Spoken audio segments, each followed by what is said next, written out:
Ever notice how many stories start in a garden or end with nature taking revenge? From Paradise Lost to post apocalyptic wastelands, literature has always been obsessed with our relationship to nature. Today, we're exploring ecocriticism, the theory that helps us understand how stories shape our view of the natural world.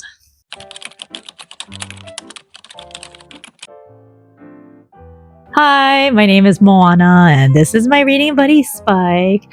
And I am a reading and writing lover who disliked English class as both a student and a teacher, and I am now documenting my journey of rediscovering my love for words. Today, we're diving into one of the most relevant literary theories for our time, because let's face it, how we write about nature affects how we treat it. This video is part of my literary theory series, so if you want to learn more, check out the link to the playlist in the description below. So to understand ecocriticism, think of it as putting on green-tinted glasses. Suddenly, you see how nature is portrayed in stories, what role the environment plays, how humans interact with nature, and what messages these portrayals send. In some books, nature isn't just a backdrop, but it's an actual character. So for example, in The Life of Pi, the ocean serves as a protagonist of the story. In The Perfect Storm, nature is actually the antagonist. Another key concept in ecocriticism. Oh, what the hell? Marker. Another key concept in ecocriticism is the environmental apocalypse. We see this a lot nowadays in dystopian literature such as Divergent, The Hunger Games, The Maze Runner, and many, many more. Another key idea is that there are two opposite ways of looking at nature, the pastoral versus the anti-pastoral. With the pastoral view, nature is idealized, the countryside is a paradise, and people just want to escape from civilization. A good example of this would be books like The Secret Garden.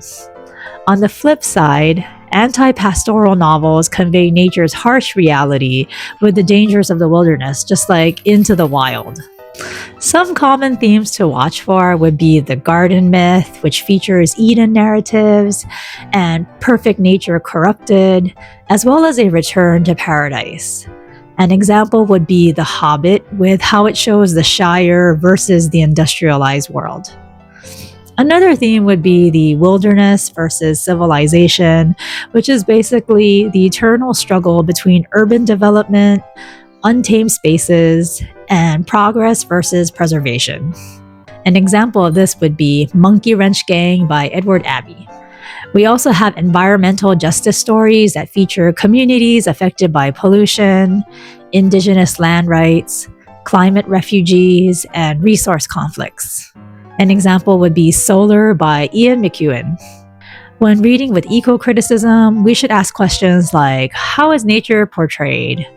What's the human-nature relationship? What environmental messages exist? And how do characters interact with their environment? Understanding ecocriticism helps us read environmental messages critically, understand how stories shape our view of nature, recognize environmental themes, and see how literature influences environmental attitudes. So I know that lately climate fiction, or cli-fi, has been growing as a genre. And I've been wanting to get into reading some of it. If you have any recommendations of good cli-fi books, please let me know in the comments.